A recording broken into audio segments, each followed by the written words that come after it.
Ito ang reading mo, Libra. Welcome back to my channel. Naway nasa mabuti kayong kalagayan while watching the channel. This is a general reading. Kayo nang bahalang magpalit-palit ng situation nyo sa reading ko.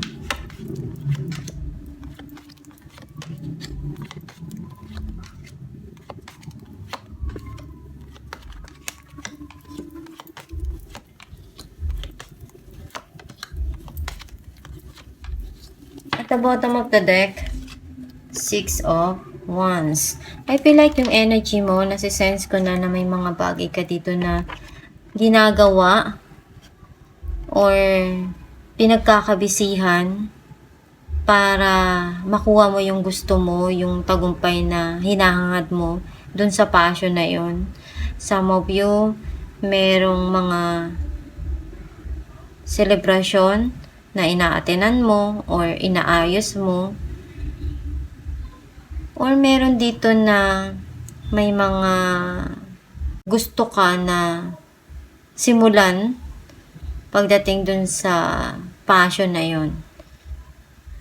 At nakikita mo na makukuha mo yung tagumpay na gusto mo dun. Ang mensahe ng card mo, andun yung justice eh. May mga gusto mong magkaroon ng linaw. Some of you naman, you're trying to balance yung sitwasyon na to. Kasi hinahanapan mo ng sagot eh. Hinahanapan mo ng justice na matagal mo nang gusto.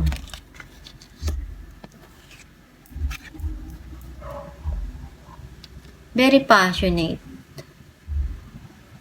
Andun yung gagawin nitong tao na to, yung lahat ng makakaya niya para makuha niya yung gusto niya. Pwedeng ikaw ito or someone sa buhay mo. May mga natutunan ka, either good man or bad. Pero yung lesson na yun, malaki yung naibigay nun na ambag sa buhay mo.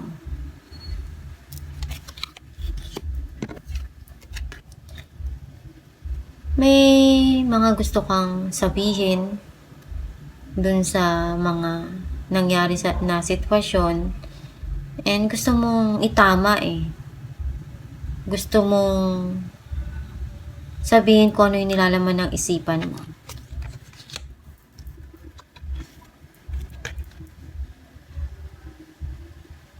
Nakita ko dito na iniisip mo kung paano mo mapapalago tong pera na to. Kung paano mo mapapaganda yung business or yung career mo or yung kaperahan mo. Kung paano mo i-invest, kung saan mo ilalagay, kung lalago ba, gaganda ba yung kitaan or yung pag-iinvesan mo.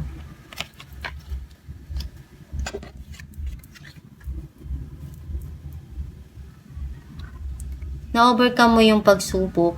Marami kang pagsubok na kinaya mo. Naging matatag ka doon.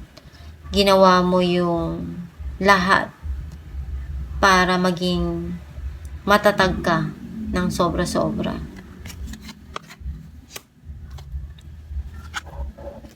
May bagong darating dito. Pwedeng bagong trabaho, opportunity na kailangan mong i-grab. Some of you, nagkakaroon ng magandang connection dun sa passion na yun.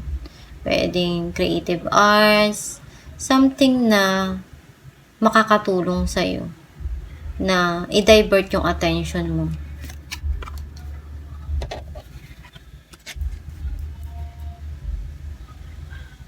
Itong tao na to gusto niyang magpaliwanag. Some of you gusto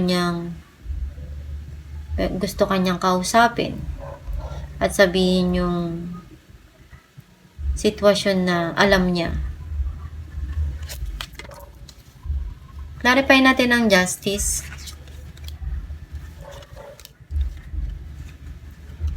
Knight of Cups and Ten of Cups.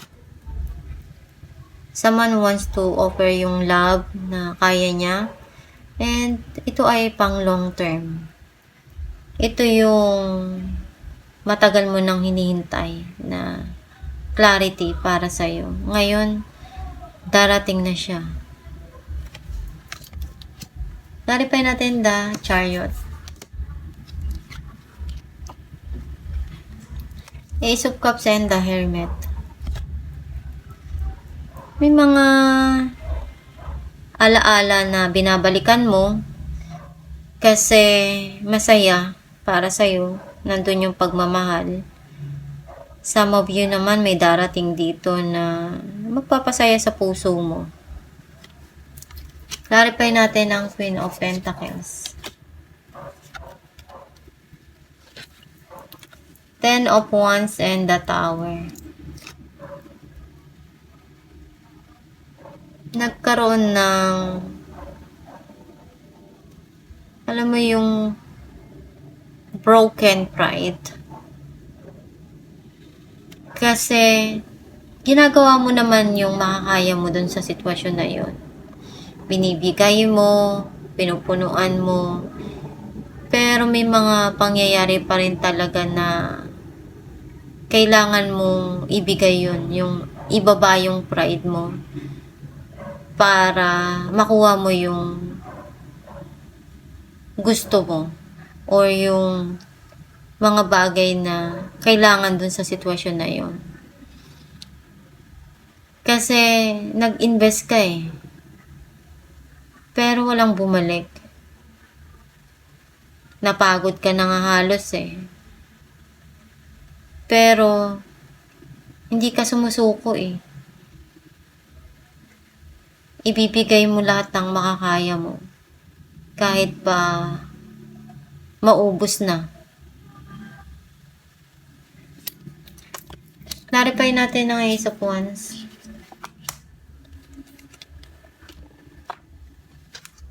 Two of Cups and Ten of Swords.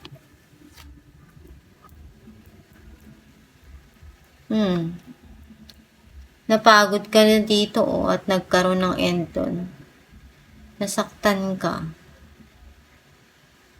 Minahal mo. Pero nakikita ko na magkakaroon dito ng spark unti-unti. Kasi mayroon ditong new beginning sa passion. Clarify natin ang King of Wands. The High Priestess and Seven of Pentacles. You need to invest to yourself. Kasi mahalaga din na binibigay mo rin yung pangangailangan ng sarili mo. Some of you naman, someone sa buhay mo na gusto niyang maglaan ng panahon, ng oras, ng lahat ng makakaya niya. Kasi ngayon niya nakikita yung kahalagahan mo. And this person, masyadong masikreto. Clarify natin Queen of Swords. Or ayaw niya nang sabihin sa'yo. Five of Wands and the Lovers. Nakikita ko dito na nagkaroon ng pagtatalo doon. You feel something na conflict. Or may kompetensya ka dito. And sasabihin mo kung ano yung nilalaman ng isipan mo eh. Itatama mo. Some of you naman, napaglabanan mo yung struggle na to. Clarify natin yung strength. The Hangman and Eight of Pentacles. Nakikita ko dito na ginagawa mo lahat ng makakaya mo sa trabaho kahit na may mga bagay na pinag-iisipan ka dito na na-experience mo.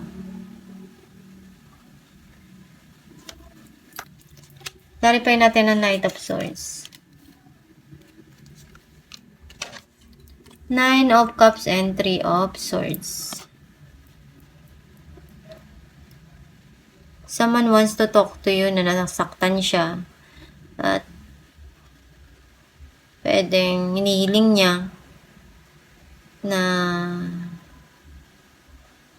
may mga bagay kasi dito na darating sa'yo na gustong gusto mo eh.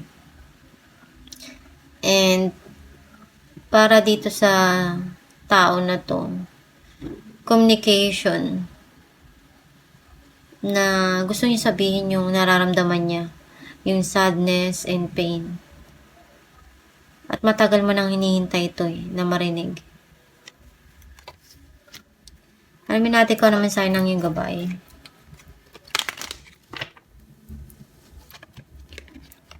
Child.